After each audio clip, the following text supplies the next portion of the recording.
Ici, le titre de l'ouvrage de ce coaching, c'est l'environnement d'une entreprise. L'environnement d'une entreprise.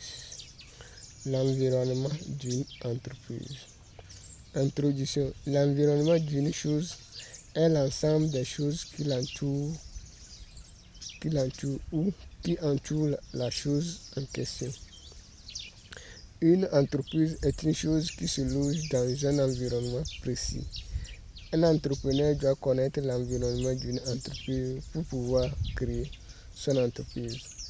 Les éléments qui composent l'environnement d'une entreprise sont fournisseurs, banques, magasins, transports, boutiques, cabinets d'accompagnement des projets des entreprises ou de coaching, cabinets de recrutement, la justice et le consommateur final appelé client. 1. Fournisseur. Une entreprise a besoin des matières premières pour produire ses produits pour vendre à ses clients, donc elle doit avoir un ou des fournisseurs qui vont lui vendre les matières premières pour mener sa mission. Il est obligatoire à une entreprise d'avoir des fournisseurs pour mieux réussir dans les affaires. Il doit s'abonner aux produits d'une entreprise fournisseur. On parle d'habitude de prix de vente de produits chez le client. Lorsqu'on augmente le prix des produits spontanément d'une entreprise, la vente des produits aussi diminue spontanément. Donc, le consommateur final veut un prix standard sur le marché de vente. En cas d'augmentation du prix de vente des produits qui proviennent de l'augmentation du prix d'achat des matières premières. Donc, le chiffre d'affaires diminue. Pour qu'une entreprise puisse maintenir le prix de vente de ses produits, elle doit se fidéliser sur l'achat des produits d'une entreprise comme fournisseur. En conclusion, une entreprise doit avoir des fournisseurs honnêtes et fidèles pour pouvoir réaliser sa mission sur sa cible. Par exemple, un bar qui produit à Imol pour vendre aux entreprises, aux travailleurs des entreprises et aux habitants d'un quartier doit avoir une boutique qui va lui fournir des sacs de riz, de macaroni, de bidons d'huile, d'haricots, etc., etc.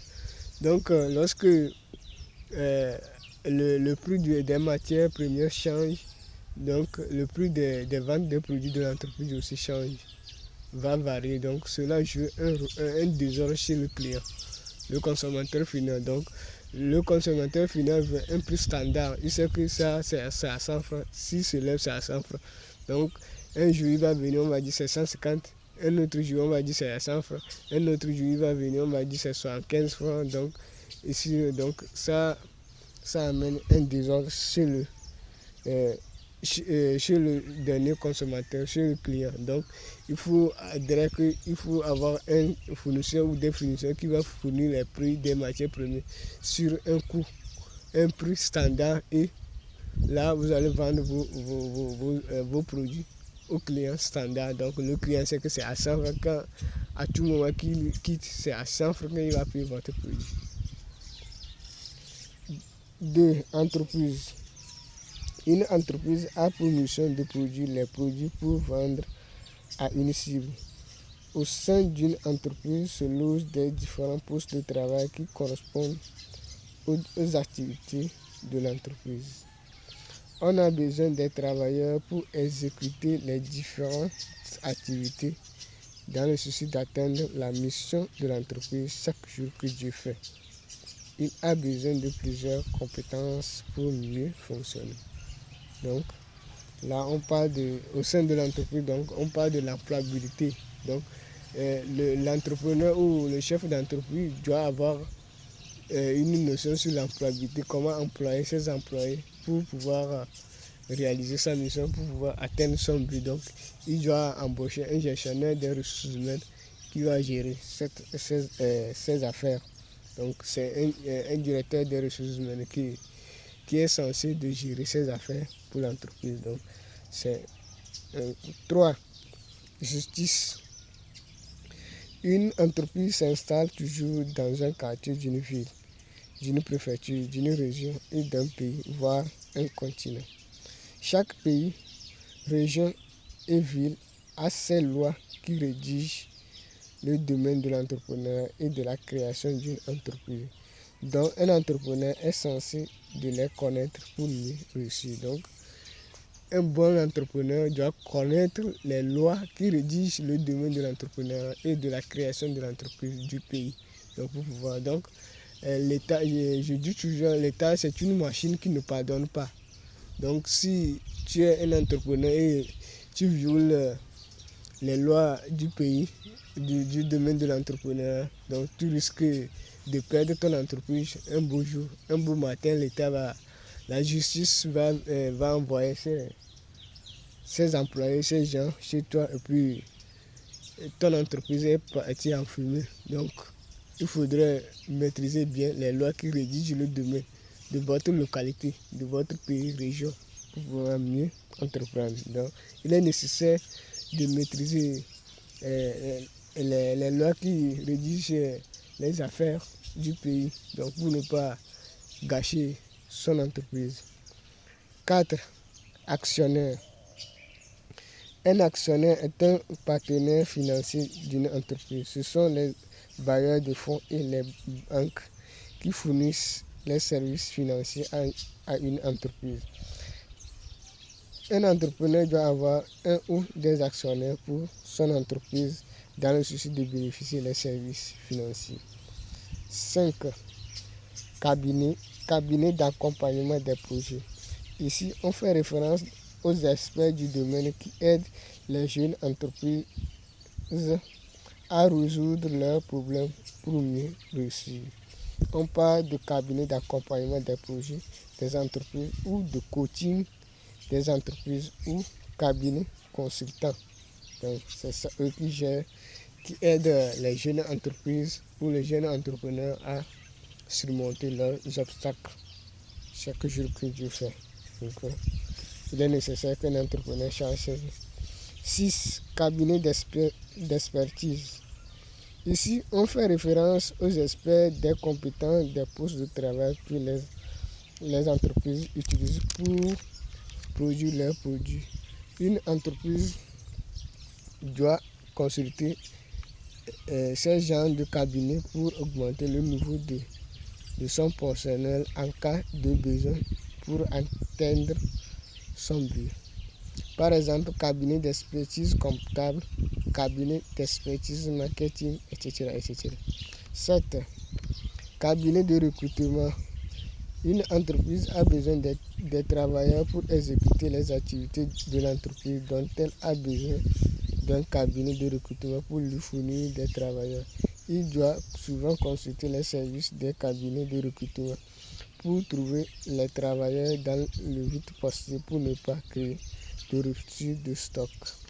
8. Réseau d'entreprise. L'entrepreneur doit créer ou intégrer dans un réseau d'entrepreneurs de son secteur pour bénéficier de l'expérience des autres entreprises dans le souci de booster ses affaires. 9. Client intermédiaire. Un client intermédiaire est un magasin ou une boutique qui achète les produits d'une entreprise pour revendre en demi-gros et en détail au dernier consommateur. On appelle encore le client intermédiaire le consommateur intermédiaire. Il y a deux types de clients intermédiaires, à savoir magasin qui a pour but le magasin qui a pour client boutique, et un magasin vend des produits à une boutique en gros et en demi-gros. Le deuxième client est la boutique qui vend les produits au dernier consommateur. Il y a deux types de magasins, à savoir le grand magasin, moyen magasin et le petit magasin. C'est trois plutôt.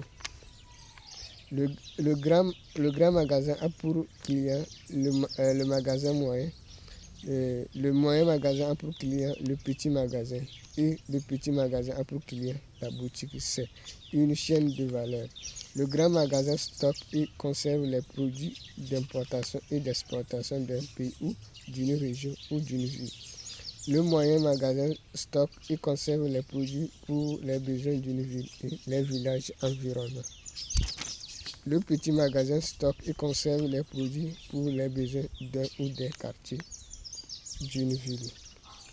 10. Consommateur. Client. Consommateur est encore appelé client.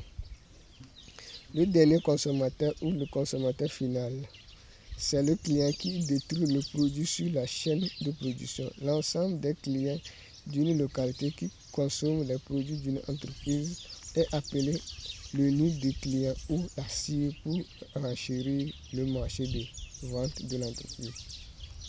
Une entreprise a 3 types de clients, à savoir le client fidèle qui est abonné pour l'achat des produits d'une entreprise, le client aléatoire qui achète aléatoirement les produits d'une entreprise et le client spontané qui achète spontanément les produits d'une entreprise. La clientèle est l'ensemble des clients qui achètent les produits d'une entreprise d'un moment donné. C'est chez la boutique que le dernier consommateur achète le produit d'une entreprise. Par exemple, les derniers consommateurs achètent les produits de l'entreprise BB de Lomé dans les buvettes et les boutiques. 11. Transport. Ici, les entreprises ont besoin des services de transport pour transporter les produits d'une entreprise d'une localité vers une autre localité pour satisfaire les besoins de la localité. On a le transport d'un continent vers un continent voisin par voie maritime ou par voie aérienne plutôt. Le transport d'un pays vers un pays voisin d'un continent par voie terrestre. On parle du transport de poids lourds, les longs véhicules ou le titan. Le transport d'une région vers une région voisine d'un pays, c'est toujours le transport de poids lourds. Le transport d'un quartier vers un quartier voisin, c'est le transport de poids léger. Et le transport d'une ville vers une ville voisine, c'est le transport de poids léger et le transport au sein d'un quartier, etc., etc. Donc, c'est l'environnement. Donc, l'environnement d'une entreprise. Donc, on a le premier point, le fournisseur. Deuxième point, l'entreprise elle-même, c'est l'employabilité. 3, la justice, l'État. Donc, il doit maîtriser la machine État. C'est 4, l'actionnaire. Donc, les problèmes financiers. 5, cabinets d'accompagnement des projets. Donc, comment rédiger son projet. 5, cabinets d'expertise. Donc, augmenter la compétence de ces travailleurs. 7, cabinets de recrutement. 8, réseau d'entreprise. 9, clients intermédiaires. 10, consommateurs ou clients. Et 11, le transport. Donc, ces 11 points doivent être au quotidien d'un entrepreneur. Donc, un entrepreneur doit connaître ces 11 points-là pour pouvoir mieux réussir dans l'entrepreneuriat. Donc, qu'on parle, l'installation d'une entreprise, c'est comme un arbre. Elle a des racines. L'arbre a plutôt des racines, des feuilles, un tronc, tout ça, l'écorce, tout ça. Donc, c'est comme, mon point de vue, c'est comme ça une entreprise plutôt se comporte. Donc, il doit maîtriser tous ces paramètres, donc les paramètres de l'entreprise pour pouvoir mieux mener ses activités. Il est très nécessaire pour la connaissance de ces 11 points-là, selon mon point de vue.